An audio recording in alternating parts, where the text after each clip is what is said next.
So get ready, because today we are diving deep into the world of art, cryptocurrency, and bananas. Sounds intriguing. You sent me these articles, and honestly, I'm still scratching my head a little about this Chinese crypto guy, Justin Sun, Ah, Justin Sun. and his very expensive snack. Eh. So we're going to try to peel back the layers here and see what this whole thing tells us about art. All this hype around NFTs and maybe even a little bit about human nature. I don't know. I think it's going to be fascinating, yeah. So just to set the scene, we're talking about a piece of art called Comedian by Maurizio Cattelan. Basically, it's a banana duct taped to a wall. It sold for, get this, like $1.2 million at Sotheby's. Yeah. Can you imagine? I mean, I know art can be subjective and all, but a banana. Well, I think what really threw people for a loop is that, Sun didn't just buy the banana, right? All right. He bought the concept, the idea, like the right to display this installation and a guide on how to replace the banana. So you're saying it's not even about the banana itself? Yeah, exactly. It's about the idea, And then to top it all off, he goes and eats the banana at a press conference. I remember seeing that. Claims it was, quote, much better than other bananas. Kind of ties it all back to cryptocurrency. Calls it part of the art's history. Okay, but isn't that just like a calculated PR stunt? Well, it's hard to say, right? I mean, Yeah. The guy knows how to make a splash. But the funny thing is, this wasn't even the first time somebody ate the banana. A performance artist ate it back in 2019, and then a South Korean student earlier this year. Oh, I didn't know about that. Yeah, so this wasn't the first banana eating, but those guys didn't pay six figures for the privilege, I guess you could say.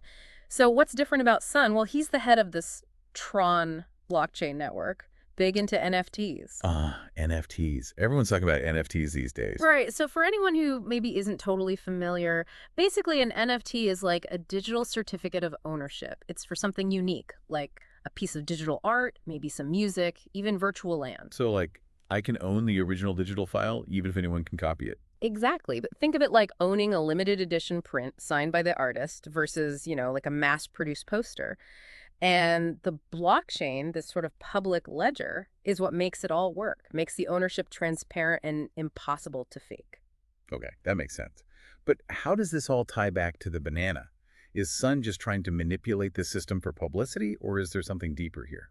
Well, I think there's an interesting connection between the banana, NFTs, and Sun's whole investment philosophy. It's this idea of prescribed value. The worth of something is determined by what people agree on, like a shared understanding, not necessarily because it inherently has that value. So, like, if everyone agrees that a digital image or a tweet is super valuable, then suddenly it is. Precisely. Just like with Comedian, the banana itself, it's worth pennies, right?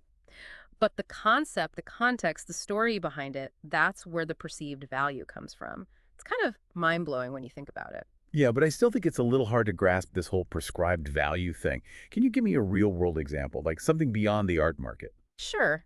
Think about like a designer handbag, right? You're not just paying for the leather and the stitching. You're buying into the brand, the story, the exclusivity. It's the same idea with NFTs. People are investing in the idea, the community, the potential future value. Okay, I'm starting to see the connection. So maybe Sun is betting that this kind of thinking, this prescribed value, it'll become more mainstream as we get deeper into the digital world. It's definitely a possibility. And it's worth noting, he's not just dabbling in the art world. Remember, this is the guy who recently dropped $30 million on a crypto project backed by, wait for it, Donald Trump. Oh, yeah, I remember hearing about that. I guess he's not afraid of a little controversy. Yeah, whether it's all part of some master plan or just his personality, who knows? Yeah, but he's definitely got a knack for grabbing those headlines. He does. So what does this all mean for our listeners? Like, what can we really take away from this whole banana saga? I think it forces us to ask some really fundamental questions about art, about value, how we decide what's worth what in a world where the line between physical and digital is, it's getting blurrier all the time. Yeah, it's like we're all trying to figure out what even matters anymore. I think that's exactly right. And maybe this banana, as ridiculous as it seems, it's kind of a mirror reflecting that struggle. Yeah. So I want to hear from you. Do you think Sun is a visionary, just a provocateur, or someone with a taste for expensive bananas? Are NFTs the future? Or are they just a bubble about to burst? Keep thinking about it, keep exploring, and maybe, just maybe, keep an eye on the price of bananas. Who knows? Maybe they are the future. You never know. You never know. All right, that's all the time we have for our deep dive today. Thanks for listening, everybody. Thanks for having me. And we'll catch you next time. See ya.